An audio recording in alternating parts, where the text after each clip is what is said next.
The hum of the servers was a constant, almost comforting lullaby in my life. For years, I dedicated myself to the intricate dance of code, finding a profound satisfaction in building systems that hummed with efficiency and purpose.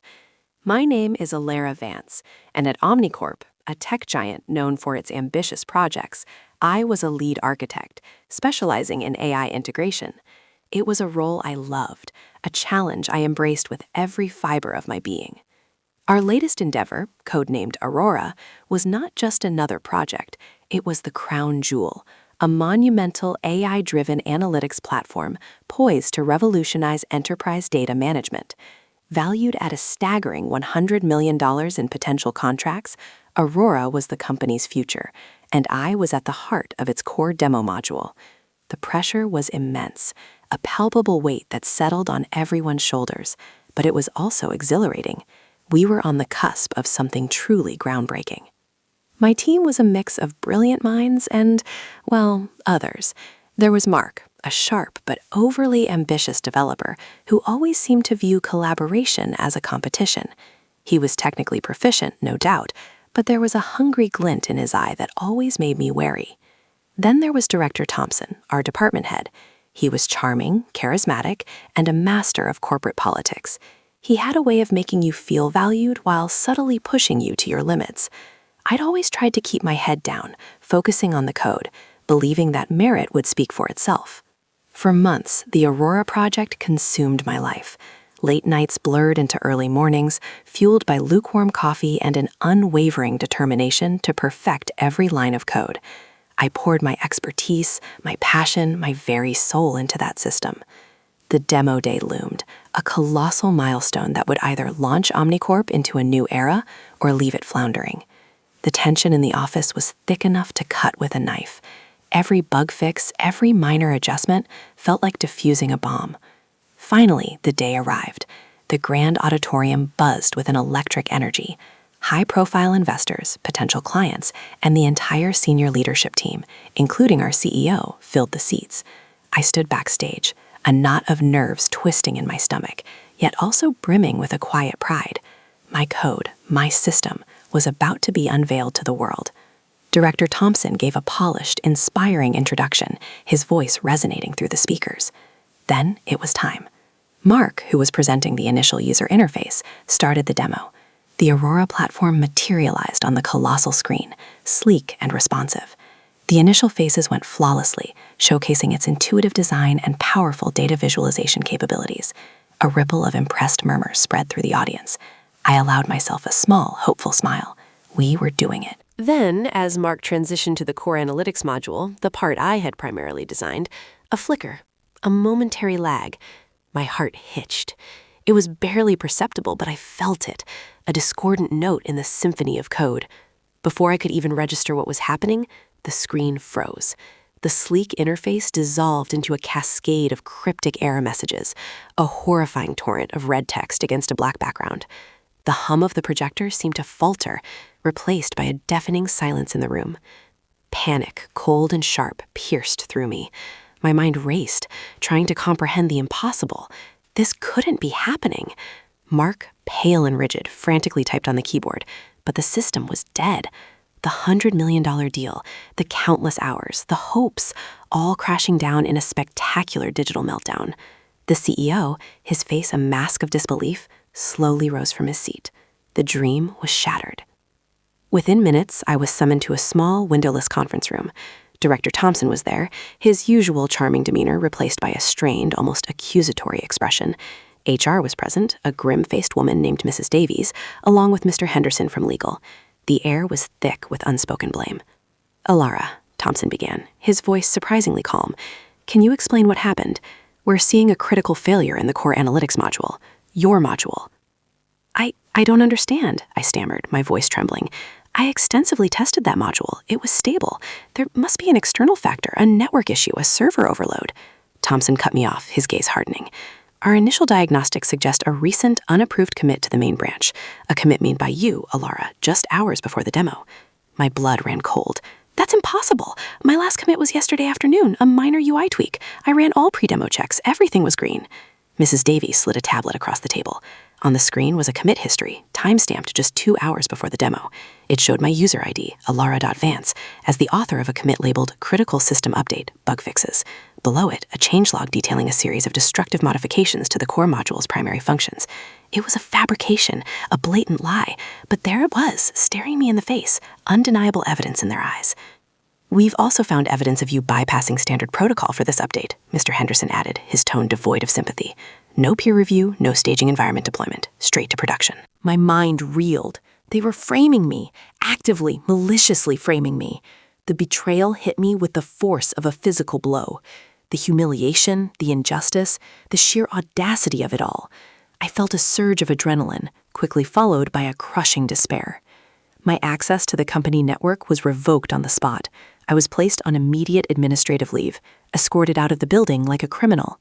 My badge, my laptop, my entire professional identity stripped away in a matter of minutes. Walking out of Omnicorp that day, the bustling city streets felt alien, the sunlight too bright, too indifferent. My world had imploded. I went home, the silence of my apartment amplifying the chaos in my head. Sleepless nights followed, each hour a torment of replaying the events, searching for an explanation, a loophole, anything. The accusations echoed in my mind: negligence, incompetence, sabotage. My reputation, my career, everything I had built was crumbling to dust. But amidst the despair, a tiny defiant spark ignited. I knew I was innocent. I knew my work. I knew my habits. And then a memory, a flicker of an old habit, a personal safety net I had meticulously maintained over the years. I was obsessive about data integrity, not just for the company, but for my own peace of mind. I had always kept personal, encrypted backups of my local development environment, my commit logs, and even specific server diagnostic outputs and network traffic logs that I'd set up for performance monitoring. It was a paranoid habit, born from years of witnessing corporate finger-pointing, but it was my habit. This wasn't just about saving my job anymore. It was about fighting for my truth, for my integrity. The cold rage that had been simmering beneath my despair finally boiled over, hardening into an unyielding resolve. I would not let them get away with this. I would fight back. I sat at my home computer, my fingers trembling slightly as I plugged in an old, unassuming external hard drive. This was it, my personal archive. It contained years of data, but I knew exactly where to look. I started sifting through my local Git logs, cross-referencing them with the official company repository's public history, the one they had shown me on the tablet. The discrepancies were immediate and glaring. My local logs clearly showed my last legitimate commit, exactly as I remembered, hours before their fabricated timestamp. This was just the beginning. I needed more. The fabricated commit was a smokescreen. The real culprit had to be something else, something deeper. I delved into the server diagnostics and network traffic logs I had collected. It was a painstaking, tedious process, like searching for a single grain of sand on a vast beach. My eyes burned, my head throbbed, but I pushed through, driven by a primal need for justice. Hours turned into days, days into a week. I lived on coffee and adrenaline, the outside world fading into irrelevance. I charted timelines, cross-referenced IP addresses, analyzed system calls.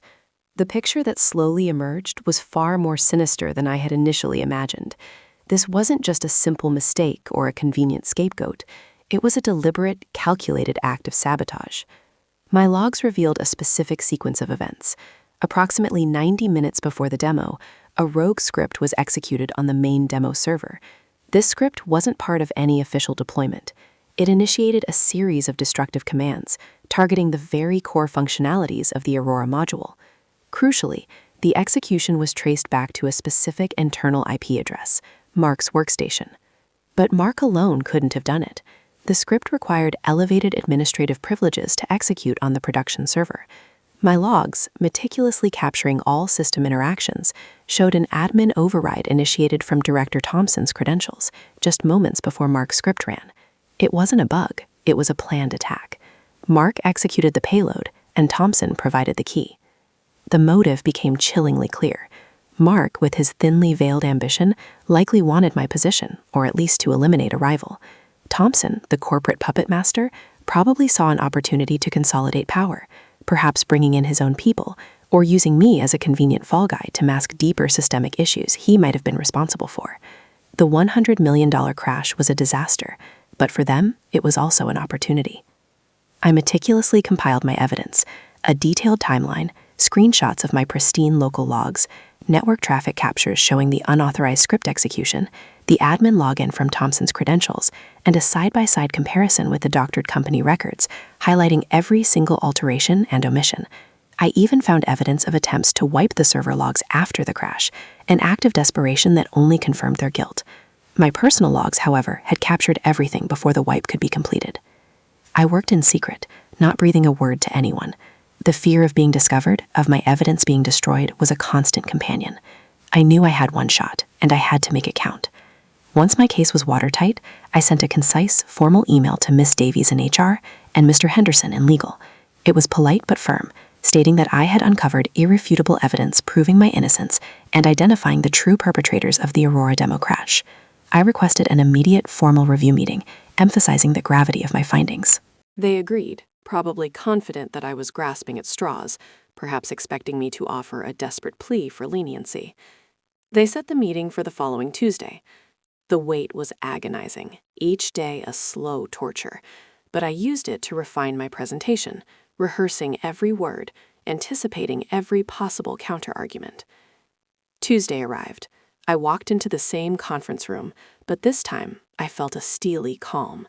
The room was packed. Miss Davies, Mr. Henderson, Director Thompson, Mark, and to my surprise, the CEO himself, his expression stern and unreadable. I took my seat, my heart thrumming a steady rhythm of defiance. Thompson started, his voice smooth, laying out their fabricated narrative once more. He presented the doctored commit logs, the alleged bypass of protocols, painting me as reckless and irresponsible. Mark sat beside him, nodding gravely, a smug, self-satisfied smirk playing on his lips. They thought they had won. They thought I was broken. When it was my turn, I didn't raise my voice. I didn't accuse. I simply presented facts. "Thank you for your presentation," I began, my voice clear and steady. "Now, if you'll allow me, I'd like to present an alternative perspective." I connected my secure laptop to the projector. The screen flickered, then displayed my first slide, a meticulously detailed timeline. "This," I said, pointing to the screen, "is the true sequence of events leading up to the Aurora demo crash, compiled from my personal encrypted system logs, which, unlike the company's official records, remain untampered." I walked them through it, step by agonizing step. First, my last legitimate commit, time-stamped hours before their fabricated one. Then, the unauthorized login using Director Thompson's credentials. The room shifted, a ripple of unease. Thompson's face, usually so composed, began to drain of color. Mark's smirk vanished, replaced by a look of bewildered panic. Next, I displayed the network traffic logs, showing the precise moment a rogue script was uploaded and executed from Mark's workstation. I zoomed in on the IP address, the time, the file name. The evidence was irrefutable, pixel by pixel, byte by byte. This script, I explained, my voice echoing in the stunned silence, was specifically designed to corrupt the core functionalities of the Aurora module, ensuring a catastrophic failure. I then showed the attempts to delete the server logs after the crash, highlighting how my personal backups had preserved the crucial data. These attempts, I concluded, looking directly at Thompson and then at Mark, were an act of desperation, an attempt to erase the truth. But the logs, gentlemen, they don't lie. The room was utterly silent. The CEO, who had been listening intently, slowly turned his gaze from the screen to Thompson, then to Mark. His face was a thundercloud. Thompson tried to speak, to bluster, to deny, but no coherent words came out. Mark, slumped in his chair, looked like he was about to be sick. "Alara," the CEO finally said, his voice low and dangerous, "are you absolutely certain of this data's integrity?"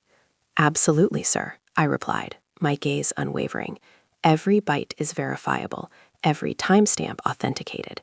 This isn't just my word, it's the immutable record of the system itself." The meeting ended abruptly. Thompson and Mark were escorted out, their careers, their reputations shattered. An internal investigation was immediately launched, which quickly confirmed my findings. The sheer audacity of their scheme, the deliberate attempt to destroy my career for their own gain, sickened me, but my vindication was absolute.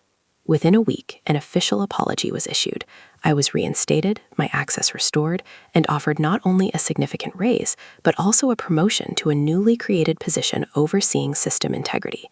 Omnicorp, reeling from the scandal, needed to rebuild trust, and they saw me as the symbol of that new commitment. The experience left an indelible mark on me.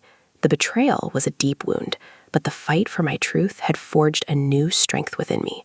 I stayed at Omnicorp for a while, seeing the Aurora project through to its successful relaunch, but the corporate landscape felt different, tainted.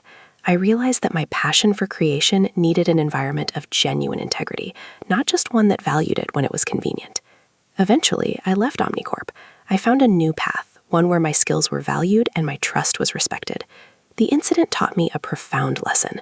Never underestimate the darkness of human ambition, but also never underestimate the power of truth, especially when it's meticulously documented in the silent, unwavering language of logs.